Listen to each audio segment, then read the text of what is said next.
నమస్తే, welcome to రచ్చా media. మాతృ దినోత్సవ వేళ ఓ మాతృమూర్తి తన ఆవేదనను వెళ్లగక్కింది. తన కన్న కొడుకే ఆస్తి కోసం కొందరు తప్పుడు మాటలు విని తనపై దాడులకు తెగబడుతున్నాడంటూ చెప్తున్న ఓ తల్లి మాటల్లో నిజానిజాలు ఇప్పుడు చూద్దాం. ఏలూరు జిల్లా ఒంగుటూరు నియోజకవర్గం పెద్దవెల్లమెల్లి గ్రామానికి చెందిన మణికుమారి అనే మహిళ తన చిన్న కొడుకు వెంకటేష్ పై ఆయన సన్నిహితులపై పలు ఆరోపణలు చేయడం గమనార్హం. ప్రభుత్వ ఉద్యోగం కోసం డబ్బు అవసరం చెప్పిన కొడుకు డబ్బులు లేకపోవడంతో తన 30 కాసుల బంగారాన్ని తాకట్టు పెట్టుకుని తనని మోసం చేయడం కాకుండా ఊర్లోని కొంతమందితో కలిసి ఆ బంగారాన్ని విడిపించి మళ్లీ దానిపై రెట్టింపు డబ్బులు తెచ్చుకున్నారని, ఈ విషయాన్ని ప్రశ్నించినందుకే తన స్నేహితులతో కలిసి తన కొడుకు దాడికి పాల్పడ్డాడని బాధితురాలు మణికుమార్ ఆరోపిస్తున్నారు. అంతేకాకుండా తన బతుకు తెరువు కోసం ఉన్న గేదెల పాకను, తనకు ఉన్న కొద్దిపాటి పొలాన్ని తమకిచ్చేయాలంటూ ఊర్లో కొంతమందితో కలిసి తనపై ఒత్తిడి తీసుకురావడంతో పాటు తనపై గతంలోనూ ఇప్పుడు పలుమార్లు దాడి చేయడం, ఈ విషయాన్ని పోలీసులు సైతం సమాచారం ఇచ్చామని మణికుమార్ చెబుతున్నారు.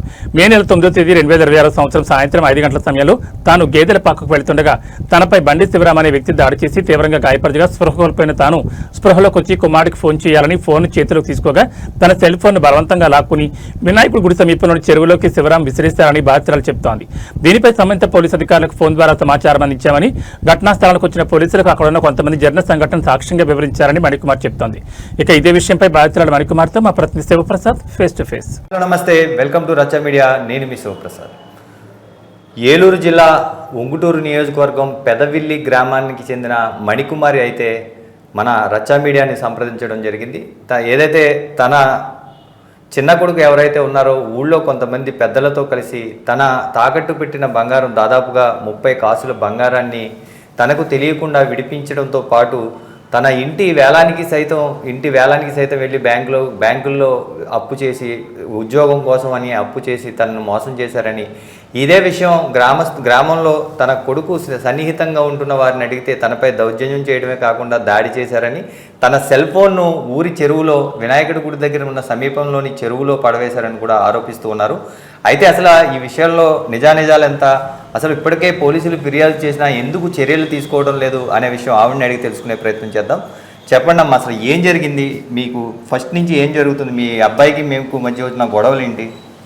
మా చిన్న అబ్బాయిని మా చిన్న కోడల్ని ఇంట్లో నుంచి బయటికి పంపించేసాడండి బండి శివరాం అనే అతను. మా మీద కక్ష పెట్టుకుని, మా పెద్ద అబ్బాయి మీద నా మీద కక్ష పెట్టుకుని మా పొలం కొనాలని, మా డైరీ ఫాము తీసుకోవాలని చెప్పి ఇప్పటి నుంచో 4 సంవత్సరాల నుంచి అడిగాడండి అతను. మేము ఏమన్నాము కుదరదని చెప్పామండి.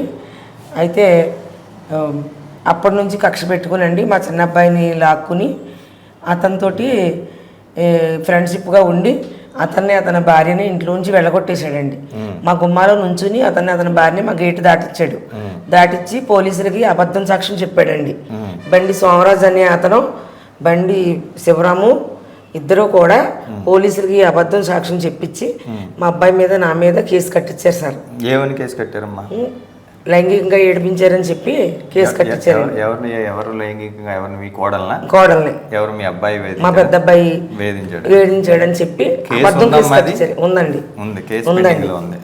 అయితే ఇప్పుడు మా గోల్డ్ నాకు తెలియకోకుండా యూనియన్ బ్యాంకులో బండి శివరాం అనే అతను, గద్దె రాంబాబు అనే అతను అండి, నాకు తెలియకోకుండా సీక్రెట్గా కార్డులు నా దగ్గర ఉన్నాయి సార్. 4 కార్డులు నా దగ్గరే ఉన్నాయి.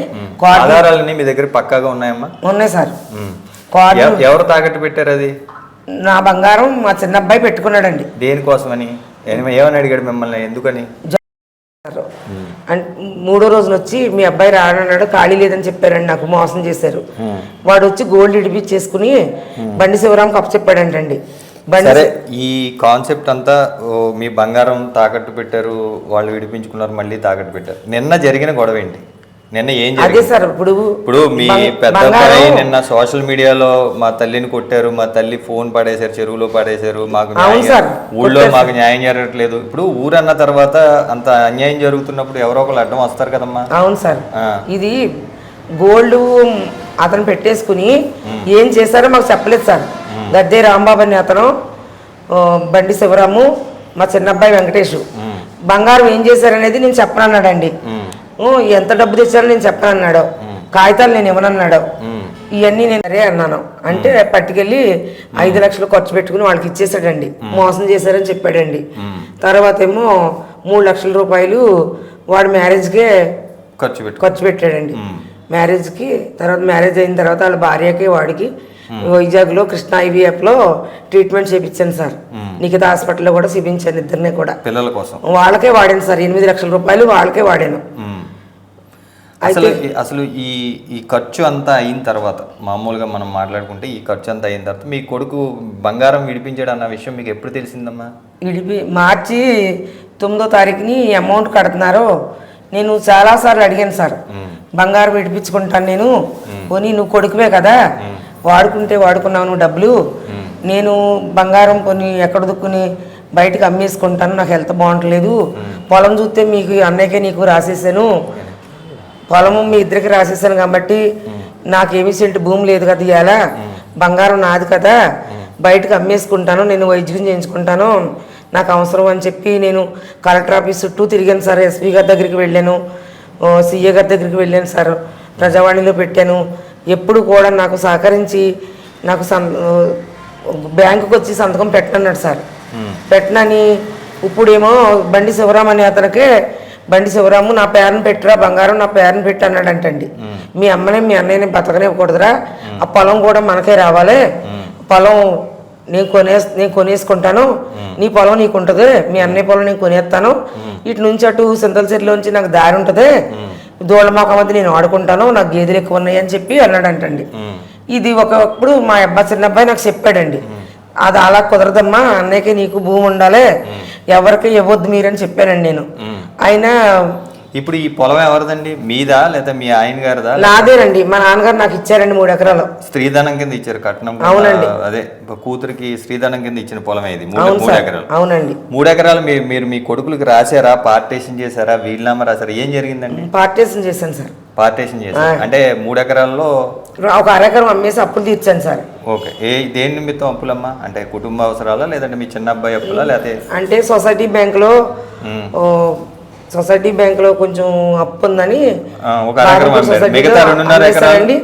ఈ పిల్లలకే చిన్న అబ్బాయికి పెళ్లి చేశాను, ఖర్చులు అయినాయి, అలా అప్పుని అమ్మేశాను సార్, అప్పు తీర్చాను. ఇంకా 2 ఎకరాలన్నర పొలము ఇద్దరికి సగం రాశాను సార్. పెద్ద అబ్బాయికే సగం అండి, చిన్న అబ్బాయి వెంకటేష్కి సగం రాశానండి. నాకు ఇంకా సెంటు భూమి లేదు సార్, ఆ గోల్డే ఆధారం అండి నాకు. ఇప్పుడు ఇల్లు కూడా ఏలమేసేసారండి. ఏలమేసేస్తుంటే పెద్ద అబ్బాయి వేరే చోట అమౌంట్ తెచ్చి కట్టి అది ఆఫ్ చేసుకున్నాడు సార్. ఇల్లు ఆఫ్ చేసాడండి. ఇంతకీ నిన్న ఏదైతే నిన్న చెరువుగట్టు వినాయకుడి గుడి దగ్గర జరిగింది, బంగారం బండి శివరాము నేను బ్యాంక్ వారు నాకు తెలియపరిచారండి, యూనియన్ బ్యాంక్ వారు, మీరు మీ గోల్డ్ విడిపించేసుకుంటున్నారండి, డబ్బు కట్టేశారు అని నాకు చెప్పారు సార్. బ్యాంక్ వారు చెప్తే నేను అన్నాను, నేను వెంబటే స్పాట్లో నేను వెళ్ళాను సార్ బ్యాంక్ దగ్గరికి. కార్డులు నా దగ్గర ఉన్నాయి, మీరు ఎలాగిస్తారని అంటే 25,000 ఖర్చు పెట్టి ఎంఆర్ఓ ఆఫీస్కి వెళ్ళి నోటరీ చేయించుకురమ్మన్నామమ్మా అని చెప్పారండి. గద్దె రాంబాబు ఇవన్నీ చేయించాడు సార్, నోటరీ చేయించుకొచ్చాడంటండి. నోటరీ చేయించుకొస్తే ఆ రోజు మొత్తం డబ్బులు కట్టేశారంట. ఏంటి ఇలా మీరు ఎందుకు చేస్తున్నారు, గోల్డ్ నాది అని అడిగితే గద్దె రాంబాబు అన్నాడండి, బండి శివరాం డబ్బులు కట్టాడు, అయితే నీ పేరునే పెడతారు, మళ్ళీ నీ పేరుని పెట్టి కట్టిన అమౌంట్ తీసుకుంటాడు బండి శివరాము, మళ్ళీ మీ చిన్న అబ్బాయికి ఎవరో అనేసి మెత్తగా నన్ను చాలా జాలీగా మాట్లాడి. నిన్న సాయంత్రం చెరువు గట్టున జరిగిన గొడవ ఏంటమ్మా, అసలు ఏం జరిగింది? నిన్న సాయంత్రం నేను 5 గంటలకు పొలం వెళ్తున్నాను సార్. పొలం వెళ్తుంటే అతను మా పెద్ద అబ్బాయిని ఫోన్ చేసి, నేను చంపేస్తాను రా లంజ కొడక, నేను చంపేస్తాను, పొలం అమ్ముతావా అమ్మవా, నువ్వు సంతకం పెడతావా పెట్టవా అని అడిగాడంటండి. అడిగితే నన్ను కూడా మీ పెద్ద అబ్బాయితో సంతకం పెట్టిస్తావా పెట్టించవా, పొలం అమ్మేస్తావా అమ్మవా, పెద్ద అబ్బాయితో సంతకం పెట్టిస్తావా పెట్టించవా అన్నాడండి. మమ్మల్ని ఊర్లో బతకనివ్వరా మీరు, మా అబ్బాయిని ఎందుకు బెదిరిస్తున్నారు మీరు, నన్ను మా అబ్బాయిని చంపేస్తారా మీరు అని అడిగాను సార్. అడిగితే నువ్వు నన్ను అడిగే అంతటా నువ్వు అయిపోయేవా నువ్వు అని చెప్పి గోపు మీద కొట్టేశాడు సార్. ఇదంతా గోపు మీద కొట్టేదానికి స్పృహ తప్పి పడిపోయానండి. స్పృహ తప్పి పడిపోతే ఎవరు కనీసం మంచినీళ్ళు కూడా పోయలేదు సార్. మంచినీళ్ళు కూడా పోయిపోతే ఎవరో వచ్చి లేపారండి. లేపి రోడ్డు మీద పట్టుకుని ఈడ్చేసాడండి. ఈడ్చేస్తే స్పృహ వచ్చిన తర్వాత బుట్టలో ఫోన్ తీసుకున్నాను సార్. ఫోన్ తీసుకుని మా అబ్బాయికి ఫోన్ చేద్దామని చెప్పి ఫోన్ తీసుకున్నానండి. ఫోన్ చేసే లోపల నాతో బలవంతంగా నన్ను పీకి నొక్కేసి ఫోన్ తీసేసుకుని బలవంతంగా లాగేసుకునండి. పక్కన చెరువు ఉందండి, వినాయకుడి గుడి దగ్గర చెరువు ఉందండి, చెరువులో గిరటేసేసాడండి ఫోను. అక్కడ ఉన్న పెద్దలు కూడా చూసారు సార్. ఎవరన్నా సాక్షి ఉన్నారమ్మా అక్కడ? ఉన్నారండి, బల్లల మీద కూర్చున్నారు సార్. విడియాల వెంకట్రావు గారు చూసారండి. అప్పుడు నేను ఎమ్మటే మళ్ళీ చిన్నవేళ కుర్రోడు ఒక అతను వెళ్తుంటే దారంట అడిగి ఫోన్ తీసుకున్నానండి. అతను ఫోన్ తీసుకుని 112 కాల్ చేశాను సార్. 112 కాల్ చేస్తే కానిస్టేబుల్ గారు వచ్చారు సార్. వస్తే ఆయన అడిగారండి. ఆయన అడిగితే ఆకుల వెంకట్రావు గారు ఒక ఆయన, విడియాల వెంకట్రావు గారు ఒక ఆయన, ఇద్దరు సాక్ష్యం చెప్పారు సార్. ఆవిడిని కొట్టాడు, గోపు మీద కొట్టి పడగొట్టేశాడు. ఫోన్ ఏమో ఏమన్నారమ్మా పోలీసులు అప్పుడు వచ్చిన ఆయన ఏమన్నారు అడిగారండి ఫోన్ చేసి. ఇప్పుడు మీరు ఫోను మీది మీరు సొంతగా కొనుక్కున్న ఫోనే కదా, మీ బిల్ అది కొనుక్కున్నాను సార్. బిల్లు ఉంది సార్. బిల్లు ఇప్పుడు రేపొద్దున్న పోలీసులు దాని మీద ఉన్న IMEI నెంబర్ల ప్రకారం ట్రాక్ చేస్తే ఫోన్ ఎక్కడ ఉందని తెలిసిపోద్ది. మీరు అబద్ధం ఆడితే మాత్రం ఇక్కడ ఉందా? ఉందండి, అన్ని కరెక్ట్. మీరు చెప్పేది నిజాలేనమ్మా, మీరు చెప్పేది. ఎందుకంటే కుటుంబ సభ్యుల మధ్యలో తగాదాల్లో మేము ఏదైనా వార్తలు ప్రసారం చేయడానికి కూడా చాలా కొంచెం నిక్కచ్చిగా మీరు మాట్లాడితే, నిజాయితీగా మాట్లాడితేనే మంచిది. నిజమే సార్, అన్ని నేను చెప్పినవన్నీ వాస్తవమేనండి. బిల్లులు ఉన్నాయి మీ దగ్గర, బంగారం తాకట్టు పెట్టిన బిల్లులు ఉన్నాయి, ఫోన్ బిల్లులు ఉన్నాయి సార్. ఆ ఫోను ఇప్పుడు ఏదైతే ట్రాక్ చేస్తే మీకు ఫోన్ మీది చెరువులో ఉన్నట్టే వస్తుంది. వాళ్ళకు పోలీసులు కానీ వాళ్ళ టెక్నాలజీ ప్రకారం వాళ్ళు చేస్తే ఇవన్నీ నిజాలే కదా మీరు? నిజమే సార్, నేను చెప్పాను నిజమే. ఫైనల్ గా మీకు ఏం న్యాయం కావాలి చెప్పండి? నా బంగారం నాకు రావాలి సార్. నన్ను కొట్టినందుకు నాకు న్యాయం జరగాలి సార్. వాళ్ళ మీద చర్య తీసుకోవాలి, బండి శివరాం మీద చర్య తీసుకోవాలి. నా ఫోన్ నాకు అప్పచెప్పాలి సార్. నాకేమీ ఆధారం లేదండి వెనకమాల. నా పెద్ద కొడుకే చూస్తున్నాడు సార్. ఇప్పుడు వాడు కూడా చూడకపోతే నేను అనాథ శరణాలయంలో ఉండాలి తప్ప నాకు బతికే ఛాన్స్ లేదు సార్ నాకు. ఇప్పుడు కూడా నా పెద్ద అబ్బాయిని నన్ను చంపేస్తాను, బయటకు వచ్చారు చంపేస్తాను అంటున్నాడండి బండి శివరాం అనే అతను. అది చెప్తున్నది మణికుమారి గారు చెప్తున్న మాట. మాతృ దినోత్సవం రోజున ఒక మాతృమూర్తి ఆవేదన అయితే మనం చూస్తున్నాం. కన్న కొడుకు కొంతమంది చెడు స్నేహంతో తన ఆస్తితో పాటు తన ప్రాణానికి సైతం హాని జరిగే అవకాశం ఉంది. తన కుమారుణ్ణి, మరో కుమారుణ్ణి కాపాడాలని ఆవిడ కోరుతున్నారు. అయితే పెద్దవెల్లమిల్లిలో పెద్దలు కానీ చూసిన వారు కానీ సాక్ష్యం చెప్తారు నిన్న జరిగిన ఇష్యూ పైన అని కూడా చెప్తున్నారు. నిన్న 112కు ఫోన్ చేసినప్పుడు వచ్చిన హెడ్ కానిస్టేబుల్కి కూడా వారు సాక్ష్యం చెప్పినట్టుగా ఇవి చెప్తున్నారు. అయితే కేసు నమోదైందా లేదా అనేది ఇంకా వివరాలు అయితే తెలియాల్సి ఉంది. అయితే దీనిపైన ఒక మాతృమూర్తి ఆవేదనకు సంబంధించి ఎటువంటి చర్యలు ఉంటాయో వేచి చూద్దాం. చూస్తూనే ఉండండి మీ అభిమాన ఛానల్ రచ్చ మీడియా.